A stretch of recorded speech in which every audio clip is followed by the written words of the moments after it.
ቤተሰቦቼ ገና 14 ዓመት ሳይሆነኝ ለኔ ኢንቨስት ማድረግ የነበረባቸው ልብስ፣ ጫማ፣ ቅባት እንዲሁ አንዳንድ ጌጣጌጦች እነሱን ያቆሙት ወይም ደግሞ እኔ ጋር ኢንቨስት ማድረግ ያቆሙት ገና 14 ዓመት ሳይሞላኝ ነበረ።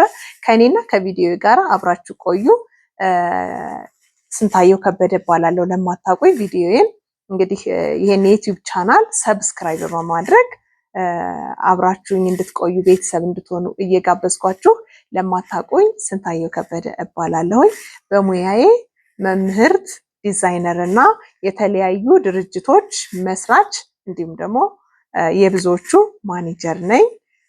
ነገሩ እንዴት ነው? እንግዲህ ከ8ኛ ክፍል ጀምሮ ቤተሰቦች እኔ ጋር መግዛት የነበረባቸው ከቨሬ ማድረግ የነበረባቸው ልክ መሰረታዊ የሆነው ነገር አንዱ ልብስ አይደለ? እሱን ጨምሮ አንዳንድ ነገሮች ጥቃቅን ወጪዎችን እኔ ጋር ኢንቨስት አድርገው አያውቁም። ለምን ካላችሁኝ እኔ ገና 18 ዓመት ሳይሞላኝ፣ ብዙ ጊዜ እንግዲህ በኢትዮጵያ ኮንቴክስት በእርግጥ ስራ የሚጀምረው በጣም ኤርሊ ነው አይደል? በልጅነታችን ነው። ነገር ግን እኔ እንደ ራሴ ኃላፊነት ወስጄ ራሴ ኃላፊነት ወስጄ ስራ የጀመርኩት ገና 8ኛ ክፍል እያለሁ ነበረ እና ከትምህርቴ ጎን ለጎን በምሰራው ስራ ራሴን ችዬ ቤተሰብ ጋር እየኖርኩኝ፣ ነገር ግን እኔ አጠቃላይ ከቤት ውስጥ ከሚወጡ ወጪዎች ውጭ አንዳንዴ እንደውም ሰፖርት ላደርጉሉ እችላለሁ ከሚወጡ ወጪዎች ውጭ ራሴን ችዬ የቤተሰቤ ጫና ከመሆን ከፍ ባለ ሁኔታ ራሴን እያስተዳደርኩኝ ራሴን እየመራው ማለት ይቻላል። ያ ማስተዳደር ሲባል ሌላ ብዙ ነገር አለ፣ ግን አትሊስት እንኳን ይሄንን ከበር አድርጌ ነው እዚህ የደረስኩት የሚለውን ለመግለጽ እወዳለሁ። ስለዚህ በዚህ ዩቲዩብ ቻናል እንግዲህ ይህን ዩቲዩብ ቻናል የከፈትኩት ለወጣት ሴቶች፣ ለእናቶች እንዲሁም ደግሞ ለወንድሞች የሚሆኑ አንዳንድ ነገሮች እንወያይበታለን፣ እንሰራበታለን ብዬ አስቤ ነው።